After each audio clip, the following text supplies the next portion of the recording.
Hey guys, tonight we're going to relax with a little light bedtime history.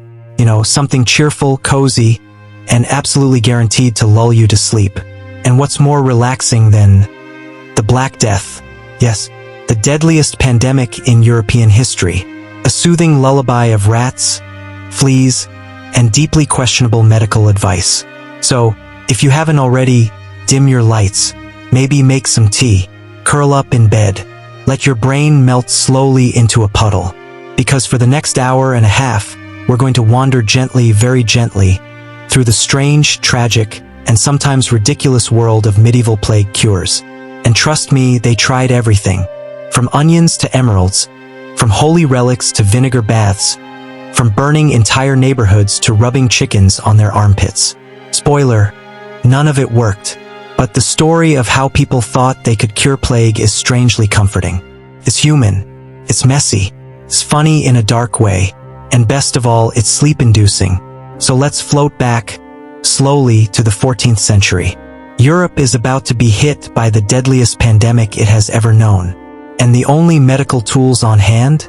Bloodletting, incense, and a lot of wishful thinking. Let's start with medicine. Or, well, what passed for medicine in the Middle Ages.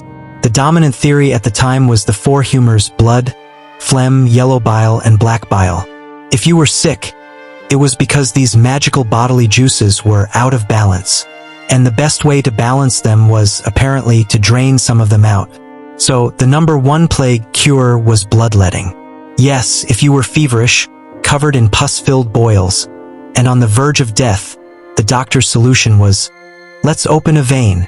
Sometimes this was done with a sharp knife, sometimes with leeches, because of course, the slimy worm on your face was surely the answer. Leeches were considered advanced technology. They were clean, efficient, and, best of all, they could be reused, which meant your plague-ridden neighbor's leech might end up on your arm the next day. Very hygienic. The results were predictable. Patients became weaker, blood loss made recovery harder, and if you survived the treatment, it was probably in spite of it, not because of it. But doctors weren't done yet. Oh no, if bleeding didn't work, you could always try a poultice. A nice, soothing paste smeared directly onto your buboes. And what went into these poultices? Butter, onions, herbs, or, if you were particularly unlucky, pigeon poop. Yes, pigeon poop. There are actual medieval medical recipes recommending it as a cure. Another favorite involved taking a live chicken, splitting it in half, and strapping it to the patient's armpit. The theory was that the chicken would draw out the poison. What it actually drew out was disbelief from later historians, but in the moment it seemed worth a try. And let's not forget the emerald cure. Wealthy patients were advised to crush emeralds into powder and rub them into their skin, which, if nothing else, meant you could literally sparkle as you died. Of course, not every cure was bloody or disgusting. Some were downright aromatic. The plague, people believed, was spread by miasma. Bad air, evil smells, invisible poisonous clouds drifting through the streets. And if smell caused disease, then good smells could fix it. So households burned herbs, spices, and incense until entire towns smelled like medieval potpourri. Rich people imported exotic resins from the east to keep their homes perfumed. And when they went out, they carried posies, little bouquets of flowers to hold under the nose. Yes, the nursery rhyme, "Ring around the rosy," a pocket full of posies, probably comes from this. Nothing like a cheery children's song about holding flowers to mask the stench of death. And then there were the plague doctor masks. You know, the ones, long beak, glass eyes, nightmare fuel incarnate. The beak wasn't just for style. Doctors stuffed it full of lavender, mint, cloves, or even vinegar soaked sponges, believing the herbs would filter out the plague. Did it work? No. Did it make their job slightly more bearable in a room full of dying people? Probably. At least it kept them from fainting. But when the herbs and onions failed, and they always failed, people turned to the next obvious solution: God. The plague was widely seen as divine punishment.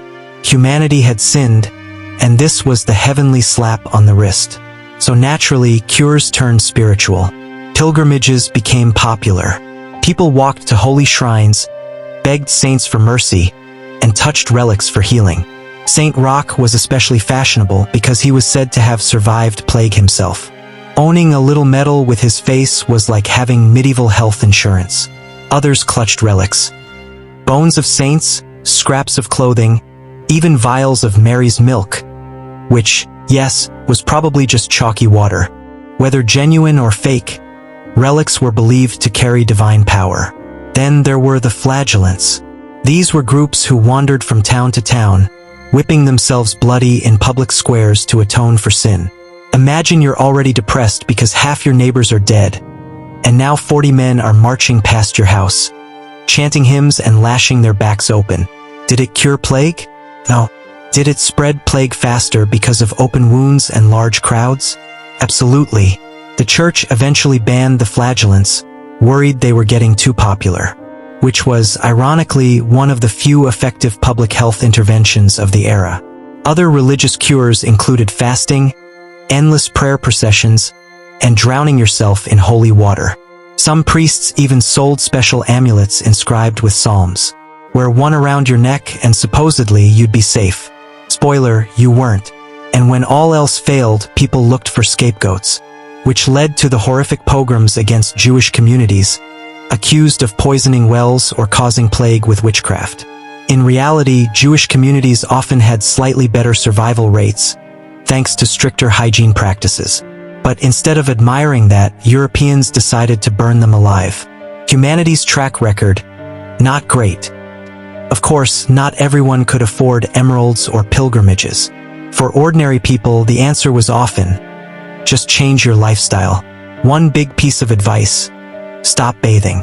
Yes, doctors warned that hot baths opened your pores, letting plague seep in. So better to stay grimy. Entire towns went unwashed for months, convinced dirt was protection. The smell must have been indescribable. Others swore by the opposite. Bathe constantly, but in vinegar. Vinegar was the all-purpose disinfectant of the Middle Ages. People soaked their clothes in it, washed their floors with it, and even bathed in it, which honestly was probably more effective than pigeon poop. There was also the famous recipe for 4 thieves vinegar. Legend has it that 4 criminals robbed plague victims without catching the disease by rubbing themselves with vinegar infused with garlic and herbs. Whether true or not, the recipe became a medieval bestseller. Other lifestyle cures included avoiding sleep because sleep weakened your spirit, avoiding sadness because grief made you vulnerable, drinking a lot of wine because why not, moving to the countryside if you were rich enough, locking yourself indoors if you had enough food. In short, people tried everything. Don't bathe. Do bathe. Don't eat fruit. Do eat garlic. Avoid sex. Or maybe have a little sex. The advice was contradictory, confusing, and mostly useless. But at least it gave people something to do while they waited to die. Eventually, Europe realized that curing plague was impossible. So maybe, just maybe, it was better to prevent it. This is where quarantine comes in. Venice pioneered the practice, forcing ships to wait offshore for 40 days before docking. Hence the word quarantine, quaranta giorni. If plague appeared in your household, the local authorities might nail your doors shut, trapping everyone inside until they either recovered or died. It was brutal, but it did slow transmission. Sometimes, cities also burned the belongings of plague victims, fumigated streets with sulfur smoke, and built plague walls to keep strangers out. Venice created lazarettos, island hospitals where suspicious travelers were held in isolation. Conditions were awful, but it marked the beginning of modern public health policy. On a personal level, people carried pomanders, little metal balls stuffed with herbs, held under the nose like medieval air fresheners. Others wore amulets of mercury or arsenic, reasoning that if it was poisonous, it must scare plague away. Logical. Very logical. And, of course, plague doctors themselves were a prevention strategy. Terrifying, bird-beaked figures wandering the streets, poking patients with sticks, cloaked in waxed robes that vaguely resembled hazmat suits. They didn't save many lives, but they did make the plague feel more official. So, what happened when none of it worked? The answer is mass burials. Giant plague pits swallowing thousands of corpses at once. Carts rumbling through the streets, Bells tolling, bodies stacked like firewood. Chroniclers wrote that eventually people stopped weeping. There were just too many dead. Culturally, the plague left scars everywhere. Art grew obsessed with death. Skeletons dancing, nobles and peasants dragged to the grave together. The danse macabre was born. Wealthy tombs began to show not heroic knights, but rotting corpses crawling with worms. The transi tombs, half art, half horror show. Survivors coped in different ways. Some became more devout, funding churches and ordering endless prayers for the dead. Others embraced hedonism, gambling, drinking, feasting because life was short and you might as well enjoy it. Both instincts make sense when the world feels like it's ending. Medicine began to change too. Plague treatises spread across Europe, full of terrible advice but also early hints of useful ideas. Isolate the sick, avoid crowds, clean the streets. It wasn't germ theory, but it was progress. And paranoia stuck around. Jews, witches, beggars. All were blamed and persecuted. Fear has a way of lingering long after the disease itself passes. But the plague also pushed Europe forward. Quarantine became a standard tool. Lazarettos grew into hospitals. Public health, sanitation, and city planning slowly became priorities. Out of the devastation, something new began to grow. So, how did people in the Dark Ages try to cure the plague? They bled themselves, smeared themselves with onions, rubbed emeralds into their skin, strapped live chickens to their boils, bathed in vinegar, drank holy water, prayed to saints, whipped themselves in the street, burned their neighbors' houses, wore beaked masks stuffed with herbs. And when none of that worked, they dug giant pits, rang the bells, and carried on. It didn't save them, but it gave them a sense of agency in a world gone mad. And that, more than the pigeons or the leeches, might have been the real cure. So tonight, as you drift into sleep, imagine it. A silent medieval street. The air heavy with incense and vinegar. A doctor in a bird mask shuffling past, cane tapping on the stones. A cart creaking by, loaded with bodies. And in the distance, a group of nobles sipping wine in a countryside villa, telling scandalous stories, hoping the plague won't find them. It's grim, yes, but strangely human. And maybe that's the comforting part. Because whether it's the 14th century or today, when faced with the unknown, people always try something, even if it involves onions, vinegar, and one very unlucky chicken.